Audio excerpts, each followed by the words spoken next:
आज हम मानव में पाचन डाइजेशन इन ह्यूमन का फर्स्ट पार्ट इस टॉपिक को अपने 3 भागों में विभाजित किया। पार्ट फर्स्ट, पार्ट सेकंड और पार्ट थर्ड। तो आज केवल अपन पार्ट फर्स्ट जो डाइजेस्टिव सिस्टम उसके बारे में बताएंगे। तो सबसे पहली बात जो है पाचन तंत्र। पाचन तंत्र को जानने से पहले ये मालूम होना चाहिए कि पाचन व्हाट इज डाइजेशन, डाइजेशन क्या है, पाचन क्या है। तो पाचन क्या होता है अपन जानते हैं, सभी जो भी भोजन खाते हैं वो जटिल भोजन होता है। अपने शरीर के अंदर उसका पाचन होता है, सरल भागों में विभाजित होता है और सरल भागों के बाद वो ऐसे हो जाता है कि उसका अवशोषण एब्जॉर्प्शन भी हो सके, होकर वो ब्लड के द्वारा सेल्स तक पहुँच जाए। इस तरह की क्रिया होती है। तो यहाँ पर पाचन की डेफिनेशन, डाइजेशन की डेफिनेशन या परिभाषा क्या देंगे कि जटिल भोज्य पदार्थ, यानी कि पाचन क्या है, वह क्रिया जिसमें जटिल भोज्य पदार्थ का जल अपघटनी एंजाइमों के द्वारा सरल व अवशोषी पदार्थों में परिवर्तन होने या बदलने की जो क्रिया है वो पाचन कहलाती है। वापस एक बार सुने, पाचन बहुत जरूरी, तभी आगे पर चल पाएंगे कि वह क्रिया, पाचन का मतलब डाइजेशन, वह क्रिया जिसमें कि जटिल भोज्य पदार्थों का जल अपघटनी एंजाइम, हाइड्रोलाइटिक एंजाइम के द्वारा सरल व अवशोषी पदार्थों में बदला जाता है, उसे पाचन कहते हैं। और पाचन तंत्र का क्या है, उसी के साथ में जोड़ देना कि वह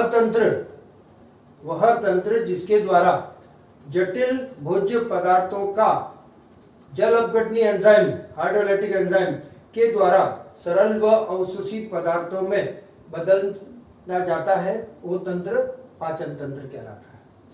अब ये पाचन तंत्र मानव के अंदर अपन देखें तो इसको अपन 2 भागों में विभाजित कर सकते हैं। एक भाग होता है जिसमें आहार नाल, एलिमेंट्री कैनाल, और दूसरा होता है सहायक पाचन ग्रंथियां, डाइजेस्टिव ग्लैंड्स। तो आज अपन आहार नाल के कुछ भागों तक ही अपन पढ़ेंगे। आहार नाल या एलिमेंट्री कैनाल ये क्या होती है? आहार नाल, एलिमेंट्री कैनाल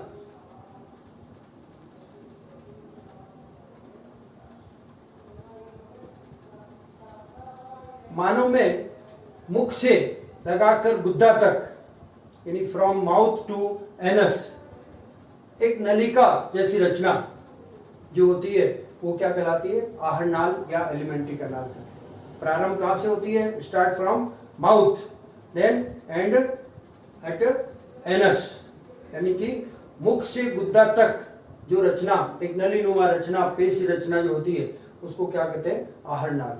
इस आहार नाल के अंदर 9 भाग अपने को दृष्टिगत दिखाई देते हैं। सबसे पहला भाग मुख, दूसरा भाग मुख यानी कि माउथ, दूसरा मुख गुहिका, बक्कल कैविटी, तीसरा नंबर ग्रसनी, फेरिंग्स, चौथा नंबर ग्रसिका या ग्रास नाल कहते हैं, इंग्लिश में कहते हैं इसोफेगस, पांचवा भाग आमाशय, स्टोमक, छठा भाग छोटी आंत्र, स्मॉल इंटेस्टाइन, फिर उसके बाद बड़ी आंत्र, लार्ज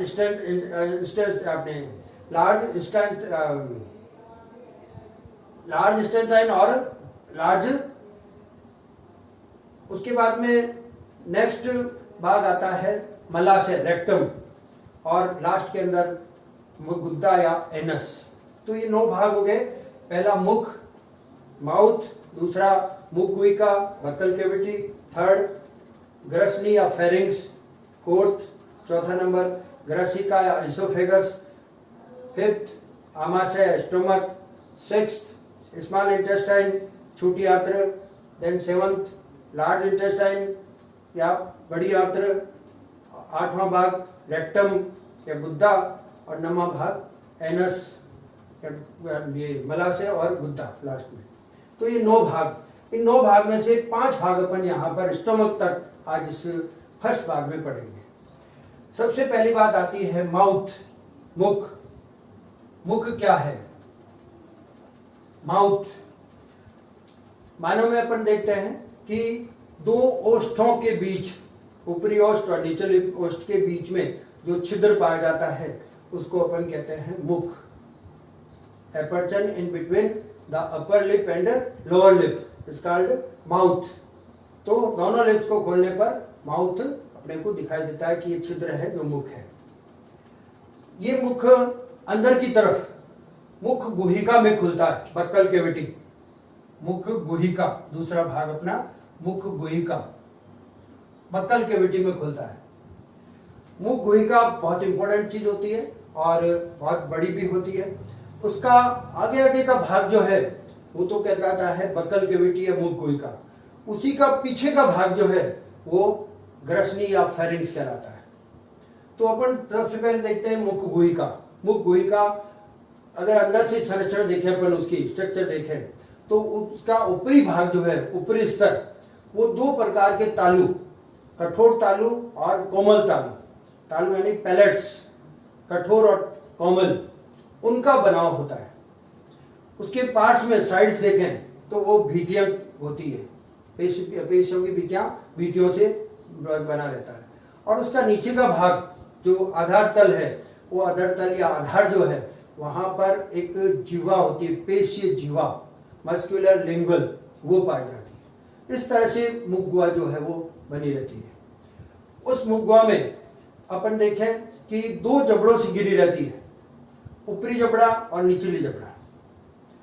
जब ऊपरी जबड़ा जो होता है वो स्टेबल होता है, हिलता नहीं है। निचली जबड़ा जो है वो स्टेबल नहीं होता है, ऊपर नीचे होता है। अपन जब बोलते हैं तो ऊपर जबड़ा कोई हरकत नहीं करता, निचला जबड़ा ही हरकत करता है। मुंह खोलते हैं तो निचला जबड़ा ही नीचे की तरफ जाता है, ऊपर का जबड़ा ऊपर की तरफ नहीं जाता है, क्योंकि वो स्टेबल है और ये स्टेबल नहीं है, ये मोशन करता रहता है। अंदर मुखगुहिका में अंदर की तरफ देखें अपन तो यहाँ पर क्या है, दोनों जो जबड़े हैं उन जबड़ों पर दांत पाए जाते हैं। दांत, मानव में जो दांत होते हैं वो अपने विषम दंती होता है, हेट्रोडोंट। क्या मतलब होता है इसका, कि दांत सभी एक तरह के नहीं होते हैं, विषम दंती अलग अलग तरह के, हेट्रोडोंट्स अलग अलग होते हैं। तो मानव में 4 प्रकार के दांत पाए जाते हैं। सबसे आगे की तरफ जो होते हैं उनको कहते हैं कृतंक या इंसिजर। कृतंक हिंदी में, इंग्लिश में कहते हैं इंसिजर, आई। दूसरे होते हैं उसके पास में जो है वो कैनाइंस या रदनक, कैनाइंस या रदनक। और तीसरा उनके पीछे जो होते हैं प्रीमोलर, पीएम, प्रीमोलर, पूर्व चर्वणक यानी चर्वणक से पहले। और चौथा होता है मोलर, चर्वणक, एम। तो 4 प्रकार के दांत हो गए, कृतंक, रदनक, पूर्व चर्वणक और चर्वणक। इंग्लिश के अंदर इंसिजर, कैनाइंस, प्रीमोलर और मोलर, 4 प्रकार के दांत। इसलिए क्या कहलाते हैं, विषम दंती कहलाता है। ठीक है, विषम दंती या हेट्रोडोंट कहलाते हैं। तो इस तरह के पाए जाते हैं। इनकी संख्या निश्चित होती है, इनकी संख्या भी निश्चित नहीं होती। दांतों का काम क्या होता है, अलग अलग काम है, मुख्यतः 3 प्रकार के काम, काटना, चीरना और चबाना। काटने का काम मुख्य रूप से इंसिजर करते हैं। चीरने का काम मानव में बहुत कम जरूरत होती है, इसलिए एक एक दांत इधर इधर, कुल 4 दांत ही होते हैं। प्रीमोलर और मोलर, इनका काम होता है चबाना, च्यूइंग करना। तो ये काटना, चीरना और चबाना, ये काम इनका दांतों का होता है। अब इनकी संख्या भी निश्चित होती है। मानव के अंदर टोटल 32 दांत होते हैं, 32 डेंट्स।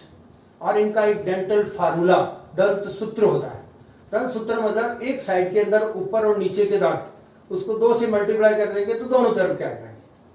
जो ऊपर लिखे जाएंगे वो ऊपर के दांत एक साइड के, नीचे लिखे जाएंगे वो नीचे के दांत एक साइड के, और इंटू 2 कर देंगे, जितने इधर से इधर होंगे उतने ही इधर होंगे। तो यहाँ पर एक डेंटल फार्मूला जो मानव में होता है वो आई 2/2, फिर सी 1/1, फिर पीएम 2/2, फिर एम 3/3, पूरा 2 से गुना। इसका क्या मतलब हो गया, इंसिजर 2 ऊपर 2 नीचे एक साइड के अंदर, कैनाइन 1 ऊपर 1 नीचे एक साइड में, और प्रीमोलर 2 ऊपर 2 नीचे, मोलर 3 ऊपर 3 नीचे, इतने कितने इस साइड में। तो ये 2 1 2 3 का फार्मूला कहलाता है। नीचे भी 2 1 2 3, ऊपर भी 2 1 2 3। अगर इसको काउंट करें अपन तो 2 2 4 5 और 6, 6 और 4 10, 10 और 3 13 और 3 16, 16 इंटू 2, इधर 16 भी इधर, तो 32, कुल 32 दांत होते हैं। इस तरह इनका एक डेंटल फार्मूला या दंत सूत्र इस तरह का होता है।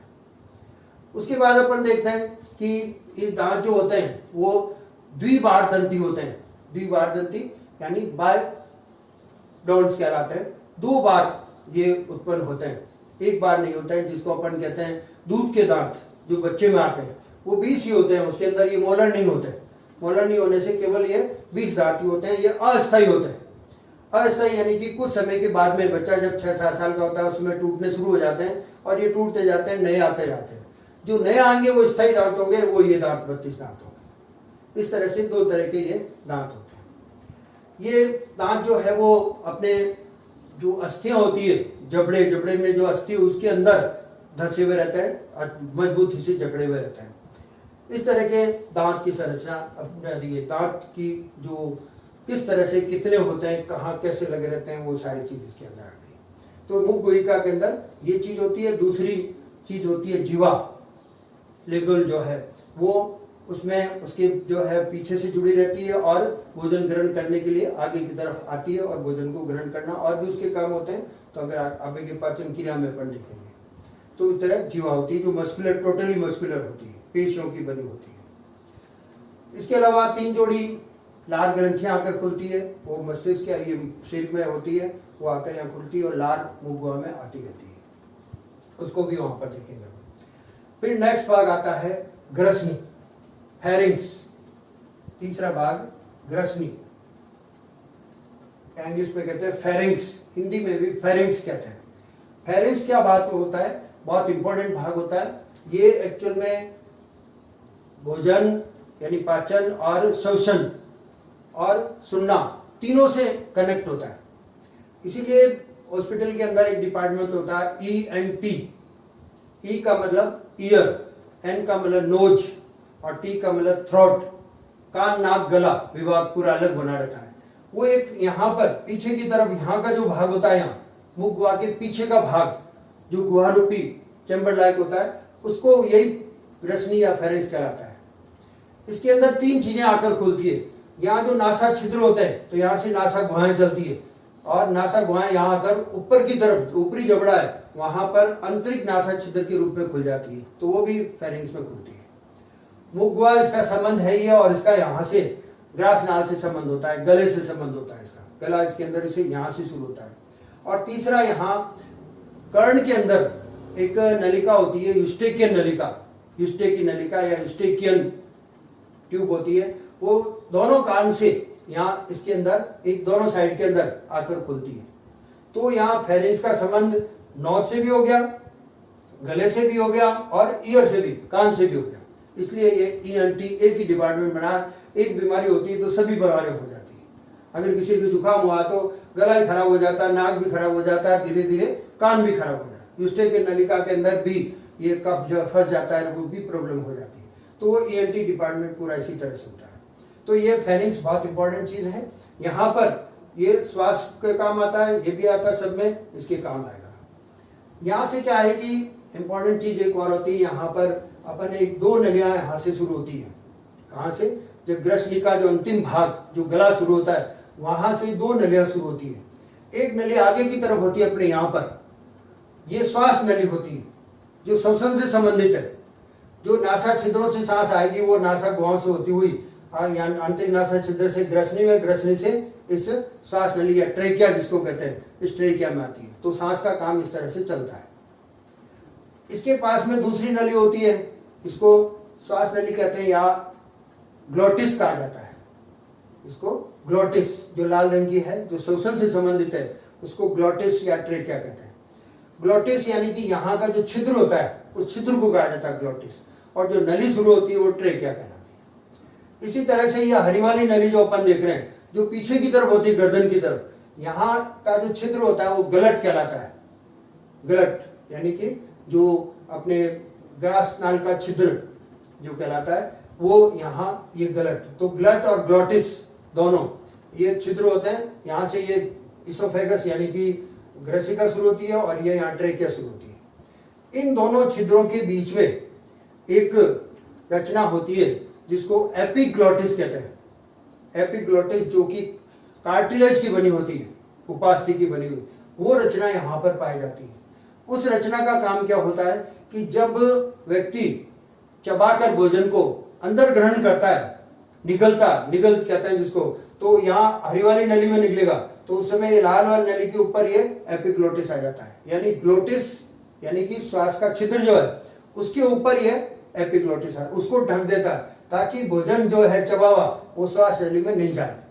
कई बार अपन जल्दी जल्दी खाना खाते हैं तो उसको इतना टाइम नहीं आना देता है कि वो उसके ऊपर आए, तो कुछ भोजन के कण अपने श्वास नली में चल जाते हैं तो वापस अपने को निकालना पड़ता है। तो वो इसी कारण होता है, धीरे धीरे चबा कर निकलते हैं तो ये इसके ऊपर आ जाएगी, भोजन ग्रास नाल यानी इसोफेगस में ही जाएगा।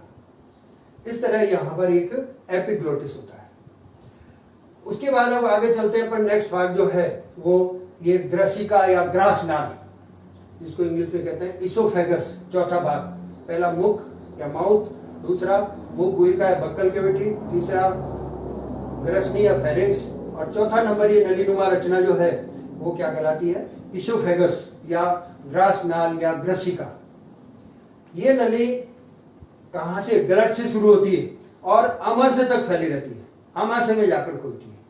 कहां जाएगी, पूरे गले के अंदर, पूरे वक्ष भाग, ये मानव का वक्ष भाग कहलाता है, थोरेक्स, और यहां पर एक बीच के अंदर रचना होती है जो जिसको कहते हैं डायफ्राम, तनुपट या इंग्लिश कहते हैं डायफ्राम।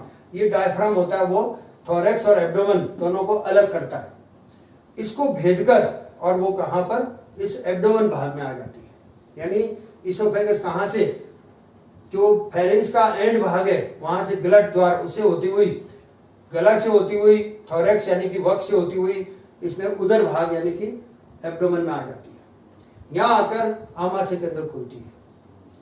ये ग्रास नली और आमाशय, छोटी आंत्र, बड़ी आंत्र, ये सब इनकी जो भित्ति होती है वो भित्ति 4 प्रकार के स्तरों की बनी होती है। 4 लेयर्स, 4 स्तर होते हैं इनके। अगर अपन बाहर से अंदर की तरफ देखें तो सबसे बाहर की तरफ जो लेयर होती है परत होती है उसको कहते हैं शिरोसा परत, पेरिटोनियम लेयर, जो आंतरांग पेरिटोनियम यानी विसरल पेरिटोनियम भी कहलाती है, क्योंकि आंतरांग की बनी होती है। यहाँ पूरे भाग आंतरांग है, ये आंतरांग का ही भाग है तो उसका ही भाग है, इसलिए इसको विसरल पेरिटोनियम या आंतरांग पेरिटोनियम या शिरोसा परत कहते हैं। ये शिरोसा परत यहाँ बाहर की तरफ एक परत बनी होती है जो संयोजी ऊतक या उच्चुपकला की बनी होती है। उसके बाद में नेक्स्ट इस भित्ति की आंतरिक संरचना देखें तो भित्ति की संरचना में बाहर से अंदर की तरफ आते हैं तो पेशी स्तर आता है। पेशी यानी कि अपने मसल्स लेयर। मसल्स लेयर वैसे 2 ही होते हैं, अनुदैर्घ्य पेशी स्तर और वर्तुल पेशी स्तर। लॉन्गिट्यूडनल और सर्कुलर 2 चीजें होती है। लॉन्गिट्यूडनल मसल्स बाहर की तरफ होते हैं, अंदर की तरफ सर्कुल होते हैं। लेकिन आमाशय के अंदर थोड़ा चेंज आएगा, यहाँ पर केवल 2 ही होते हैं, बाहर की तरफ लॉन्गिट्यूडनल मस्कुलर लेयर और अंदर की तरफ सर्कुलर मस्कुलर लेयर, यानी अनुदैर्घ्य पेशी स्तर और वर्तुल पेशी स्तर। तो ये पेशी स्तर होते हैं जो उसको फैलने सिकुड़ने के काम में आता है, यानी कर्माकुंचन जो रिथमिक पल्सेशन होता है, कर्माकुंचन गति, उसके लिए काम में आते हैं। तो ये वहां पर होते हैं। फिर इसके बाद तीसरी परत जो होती है वो अधाश्लेष्मिका, सब म्यूकोसा। ये परत ऐसी होती है जहां पर कि अपन देखें कि उसके अंदर अपने संयोजी ऊतक की बनी होती है, उसके अंदर जो क्या कहते हैं तंत्रिकाएं होती है, अपने रुधिर और लसिका वाहिनियां होती है, कई कोलेजन तंतु होते हैं, कई श्लेष्मिक ग्रंथियां होती है, इस तरह की उसके अंदर पाई जाती है। मेन रूप में जो है वो यहाँ पर जो रुधिर यानी ब्लड वेसल्स और जो लैक्टियल्स जो होती है वो लसिका वेसल्स वो वहां पर पाई जाती है और तंत्रिकाएं भी पाई जाती है। तो तीसरा भाग ये होता है। चौथा भाग जो होता है उसको कहते हैं श्लेष्मिका या म्यूकोसा। वो म्यूकोसा क्या होता है कि पूरा इस तरह से प्लेन भी होता है या खूब सारा मुड़ा हुआ होता है, और वो किसका बना होता है, एक्चुअल में एपिथेलियम उपकला उत्तक का बना होता है। संयोजी उत्तक भी होता है, किनारे उसके उपकला उत्तक के बने होते हैं। उसके अंदर कई सारी ग्रंथियां होती है, कई सारी। मेन इंपॉर्टेंट जो है वो होती है म्यूकस ग्लैंड्स, श्लेष्मिक ग्रंथियां पाई जाती हैं जो श्लेष्मा स्रावित करती है।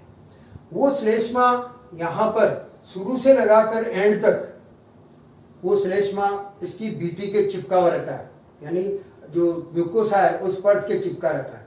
इसका इंपॉर्टेंट काम ये होता है कि इसके अंदर ये बीटी किसकी बनी हुई है, प्रोटीन की बनी होती है। इसमें कई सारे एंजाइम जो है प्रोटीन को पचाने वाले होते हैं, तो इस बीटी को भी पचा देंगे, बीटी को पचाकर बीटी को खत्म कर देंगे। यहाँ पर प्रोटीन पचाने का होता है, छोटी आंत्र में होता है, सब में होता है, तो प्रोटीन को पचा के प्रोटीन की बीटी खत्म कर देंगे, आरनाल खत्म हो जाएगी। लेकिन यहाँ पर ये जो म्यूकस ग्लैंड्स है, श्लेष्मा ग्रंथियां, वो श्लेष्मा स्रावित करती है म्यूकस। वो म्यूकस इसकी बीटी के अंदर की तरफ एक परत के रूप में लगा रहता है। वो परत के रूप में लगा हुआ इसको डाइजेस्ट नहीं होने देता है, इसका पाचन नहीं होने देता है, यानी प्रोटीन का प्रभाव बीटी पर नहीं पड़ता है। तो इस तरह से अपन देखें 4 परतें होती है। सबसे बाहर की परत जो है वो सिरोसा परत, फिर उसके बाद में देखें यहाँ पर तो 2 परतें होती है, ये लॉन्गिट्यूडनल और सर्कुलर, यानी अनुदैर्ध्य और अपने वर्तुल पेशियां। फिर उसके बाद में यहाँ पर इतना भाग जो है अधः श्लेष्मिका, सब म्यूकोसा, और उसके बाद में ये म्यूकोसा भाग होता है। तो इस तरह के 4 भाग, ये बाहर से, ये अंदर की तरफ से इस तरह से रहता है। तो ये बीटी की एक संरचना इस तरह की होती है, जो आगे भी काम आएगी, अपने आमाशय में भी काम आएगी और छोटी आंत्र में भी काम आएगी। इस तरह की ये 4 परतें, 4 लेयर्स जो इसके अंदर भी होते हैं, सभी में यहाँ से लगाकर और आगे तक रेक्टम तक ये 4 भाग होते हैं। अब थोड़ा चेंज होता रहता है, वो अलग बात है, ठीक है। तो ये यहाँ इसकी, तो ये हो गई अपने यहाँ से भोजन जो है, ये इसका कनेक्शन कहाँ होता है, यहाँ आमाशय में आकर खुल जाती है। आमाशय में जहाँ पर खुलती है वहाँ पर एक वाल्व होता है, उस वाल्व को कहते हैं कार्डियक कपाट या कार्डियक वाल्व, या इसको जो गैस्ट्रोइसोफेजियल स्फिंक्टर कहा जाता है। यहाँ जहाँ खुलता है वहाँ पर ये यहाँ पर एक वाल्व होता है जो एक दिशीय, यूनिडायरेक्शनल, एक दिशीय होता है, जो कि भोजन को यहाँ से यहाँ तो आने देता है, यहाँ से वापस नहीं जाना देता है, क्योंकि जब ये कर्माकुंजन ये सिकुड़ता है उसमें भोजन यहाँ नहीं जा सकता, वो वाल्व इस तरह का होता है। तो जैसे ही आ जाएगा तो वो बंद हो जाएगा, भाई यूं रहता यूं, तो यहाँ से दवा पड़ेगा जब तो निकल जाएगा, इधर दवा पड़ती ही बंद हो जाएगा, तो इस तरह से बंद हो जाता है। तो यहाँ कार्डियक कपाट या इसको कहते हैं गैस्ट्रोइसोफेजियल स्फिंक्टर वाल्व, वो पाया जाता है। वो एक साइड, वन साइडेड होता है, यहाँ से भोजन एक दिशा में, यानी कि इसोफेगस से स्टोमक में आ सकता है, स्टोमक से इसोफेगस में नहीं जा सकता। ये यहाँ पर वाल्व होता है। फिर अपने नेक्स्ट भाग आता है आमाशय का, आमाशय स्टोमक। आमाशय या स्टोमक कहाँ पर स्थित होता है, सबसे पहली तो स्थिति, ये यहाँ से बाईं तरफ चल जाता है, जो नली होती है यहाँ से, ये इसोफेगस जो है वो थोड़ी सी बाईं तरफ चल जाती है। तो अपने ये भाग कहलाता है, अभी बताया था अपने, उदर या एब्डोमेन। वो तो उदर या एब्डोमेन में ही ये आमाशय स्थित होता है।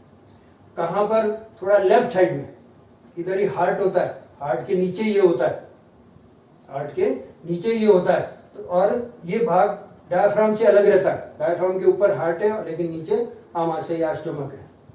ये थैलेनुआ चौड़ा भाग होता है, काफी चौड़ा भाग होता है। तो ये आमाशय जो कि पेशियों का ही बना हुआ, चारों 4 स्तर इसके भी होते हैं।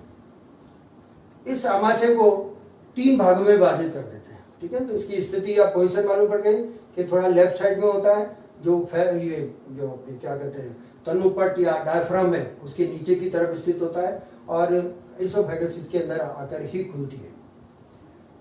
ये इसको देखें तो अपन, इसके 3 भाग होते हैं। ये सबसे पहला भाग, ये जो यहाँ जब ये इसोफेगस या ग्रसिका खत्म होती है वहां का पहला नंबर भाग ये भाग। अब ये अपन बताए हृदय के नीचे होती है, हृदय से संबंधित चीजें जो है कार्डियक नाम से होती है। तो ये भाग ये इतना क्षेत्र या इतना पार्ट जो है वो कार्डियक पार्ट कहलाता है, ठीक है ना, कार्डियक पार्ट कहते हैं इसको। बीच का ये बहुत कम होता है, छोटा होता है। बीच का पूरा भाग 80% भाग जो है यहाँ का वो फंडस कहलाता है, फंडिक भाग, ठीक है, इसको कार्डियक भाग, ये फंडिक भाग या फंडिक पार्ट। और आगे का एक पतला भाग हो जाता है जो केवल 20% ही रहता है, तो वो क्या कहलाता है, पाइलोरिक भाग, पाइलोरिक भाग। वैसे हिंदी के अंदर इसको जठरागम, ये फंडिक भाग और ये निर्गम, जठर निर्गम भाग, तो ये बाहर की तरफ जा रहा है जठर निर्गम भाग। तो इस तरह इसको जो भी कहते हैं, नहीं तो हिंदी इंग्लिश दोनों में ये रख सकते हैं, कार्डियक भाग या कार्डियक पार्ट, फंडिक भाग और पाइलोरिक भाग, ये 3 भाग इस तरह से होते हैं। ये आगे जाकर एक छिद्र में खुलता है, वो छिद्र कहलाता है पाइलोरस। यहाँ पर एक पतला हो जाता है, पतला होकर एक नली के रूप में खुलता है, उस नली के रूप में खुलता है, तो यहाँ का जो छिद्र होता है उस छिद्र को कहते हैं पाइलोरस। ये पाइलोरस छिद्र पर भी एक कपाट होता है जो यूनिडायरेक्शनल, एक दिशी होता है, एक दिशा में, यानी आमाशय से यहाँ नली में पूजना जा सकता है, लेकिन यहाँ से वापस आमाशय में नहीं जा सकता, तो वो यहाँ पर पाइलोरिक कपाट कहलाता है, पाइलोरिक स्पिक्टर या पाइलोरिक वाल्व कहते हैं इसको। तो ये यहाँ पर वाल्व यहाँ पर भी पाया जाता है, यहाँ पर भी होता है, यहाँ पर भी वाल्व पाया जाता है, इस तरह से वाल्व होता है। तो इस तरह से आमाशय की अपन ने एक संरचना इस तरह से देख ली। अब आमाशय के अपन आंतरिक संरचना देखें, बहुत इंपॉर्टेंट भाग है। यहाँ पर पाचन क्रिया होती है, इसोफेगस में कोई पाचन क्रिया नहीं होती, लेकिन यहाँ पर होती है। तो अपन यहाँ एक चीज देखेंगे, जो आमाशय है उस आमाशय में जो 4 परतें अभी अपन ने बताई, शिरोसा परत, मस्कुलर यानी कि पेशी परत, अधर श्लेष्मिका या सब म्यूकोसा और श्लेष्मिका म्यूकोसा, 4 जो परतें हैं इसके अंदर भी होती है। शिरोसा परत बिल्कुल वैसी की वैसी होती है, वही पेरिटोनियम लेयर है, संयोजक की बनी हुई पूरी विसरल पेरिटोनियम, आंतरांग पेरिटोनियम भी कहते हैं, क्योंकि पूरे आंतरांग की जो होती है सबसे बाहर यहाँ पर होती है, तो बिल्कुल उसमें कोई चेंज नहीं होता, किसी तरह कोई परिवर्तन नहीं है। फिर उसके अंदर की तरफ आते हैं, बीटी का गार्ड देखें तो अंदर की तरफ देखें तो मस्कुलर लेयर आती है, यानी मसल्स की बनी हुई। पेशीय स्तर, पेशी स्तर में अपन बताया था यहाँ पर 2 परतें होती है, बाहर की तरफ अनुदैर्घ्य पेशी स्तर, अंदर की तरफ वर्तुल पेशी स्तर, यानी बाहर की तरफ लॉन्गिट्यूडनल मसल लेयर और अंदर की तरफ सर्कुलर मसल लेयर। इसके अलावा यहाँ पर तीसरी परत और होती है अंदर की तरफ, बाहर की तरफ तो लॉन्गिट्यूडनल, अंदर की तरफ सर्कुलर, उसके अंदर की तरफ यहाँ केवल आमाशय में एक परत और होती है जिसको ऑब्लिक मस्कुलर लेयर कहते हैं, ऑब्लिक मस्कुलर लेयर, तिरक पेशी स्तर, ये इसमें यहाँ पर केवल आमाशय में और पाई जाती है। तो 2 लेयर हो गए, पहला पेरिटोनियम, दूसरा पेशी स्तर यानी कि मस्कुलर लेयर। थर्ड नंबर सब म्यूकोसा, सब म्यूकोसा बिल्कुल इससे तरह पहले बताया उसी तरह से होता है, कोई चेंज नहीं होता। क्या होता है कि तंत्रिकाएं होती है, रुधिर केशिकाओं, लसिकाएं वो सारी होती है, अपने कोलेजन तंतु होते हैं, श्लेष्मिक ग्रंथियां होती है, सब इसके अंदर पाए जाते हैं। तो वो सब उसके अंदर जैसे पहले बताया था वैसे वैसी होती है। फिर चौथी नंबर अंदर की परत, सबसे अंदर की परत जो होती है वो होती है म्यूकोसा या श्लेष्मिक परत। इस श्लेष्मिक परत में क्या होता है कि कई सारे उभार बने होते हैं, जिसमें यहाँ पर गैस्ट्रिक ग्लैंड्स बनती है, तो इसमें ग्लैंड्स के रूप में बनी हुई रहती है, जठर ग्रंथियां कहते हैं वो बनी रहती है। तो यहाँ पर अंदर की तरफ इस तरह से कई सारे उभार बने होते हैं गोले की तरह, तो वो म्यूकोसा भाग होता है। ये इस तरह से अपन देखें ये उभार बन रहते हैं। अब ये उभार जो है सब म्यूकोसा भाग, जो श्लेष्मिक भाग है, इसके अंदर यहाँ पर कुछ इनोवेशन नई चीज पाई जाती है। क्या पाई जाती है कि इसके अंदर क्या देखें अपन कि जो भाग कार्डियक भाग है, फंडिक भाग है और पाइलोरिक भाग। कार्डियक भाग में कुछ ज्यादा कुछ नहीं होता, केवल हृदय के नीचे, इसलिए अलग इसको कह दिया। 80% भाग जो फंडिक भाग होता है 20% ही पाइलोरिक होता है। फंडिक भाग के अंदर जितने भी पाचक रस है उनका स्त्रवण यहाँ इस फंडिक भाग में स्त्रवण यहाँ पर होता है। जितने भी गैस्ट्रिक जूस है वो सेक्रेट यहाँ से होता है, तो सिक्रीशन सारा यहाँ से होता है, फंडिक भाग से। तो फंडिक भाग की अपन श्लेष्मा या म्यूकोसा देखें तो उसके अंदर कुछ विशेष प्रकार की ग्रंथियां पाई जाती हैं। इसके अंदर भी पाइलोरिक में होती है लेकिन बहुत कम होती है, केवल म्यूकस जो होता है श्लेष्मा वो स्रावित होता है। लेकिन यहाँ पर म्यूकस भी होता है, इसके अलावा पाचक रस जो है, गैस्ट्रिक एंजाइम्स, वो भी यहाँ पर डाइजेस्टिव एंजाइम जो वो भी सीक्रेट होते हैं, उनका भी सिक्रेशन यहाँ पर। तो फंडिक भाग बहुत इंपॉर्टेंट होता है। यहाँ पर अपन देखें कि दो तरह की ग्रंथियाँ होती है। एक ग्रंथियाँ होती है जो जाइमोजन सेल्स की बनी होती है, जाइमोजन ग्लैंड्स या जाइमोजन सेल्स कहते हैं।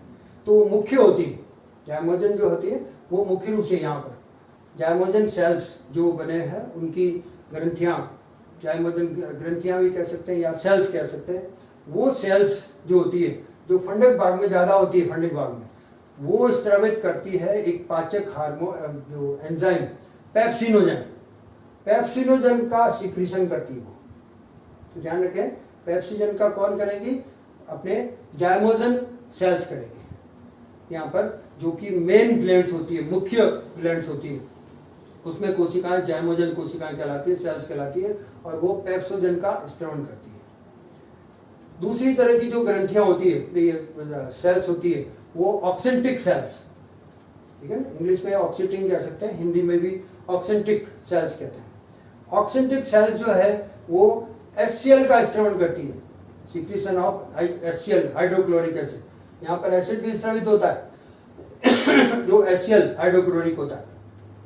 तो यहाँ दो तरह की सेल्स, यहाँ पर दो तरह की ग्रंथियाँ, एक मेन ग्रंथियाँ होती है और एक दूसरी जो अपने अम्ल ग्रंथियाँ होती है, एसिड सेल्स कहते हैं, वो अलग होती है। जो मेन ग्लैंड्स होती है उसके अंदर तो सेल्स होती है वो जाइमोजन, जाइमोजन किसका स्त्रवण करेगी?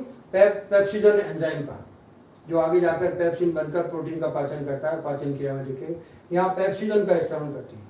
दूसरी यहाँ पर जो अम्लीय जो ग्लैंड्स होती है उसके अंदर ऑक्सेंटिक सेल्स होती है, ऑक्सेंटिक सेल जो है वो HCl का स्त्रवण करती है।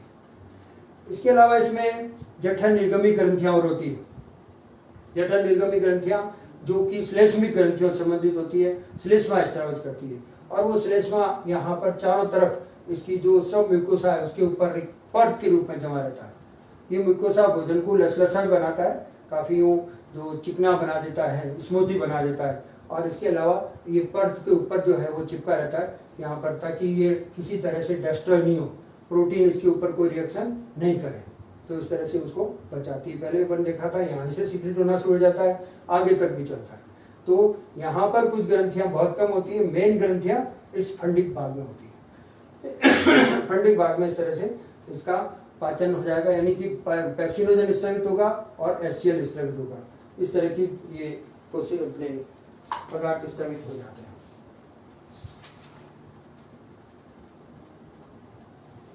तो ये एक पार्ट के अंदर अपन ने इस तरह से यहाँ तक देखा।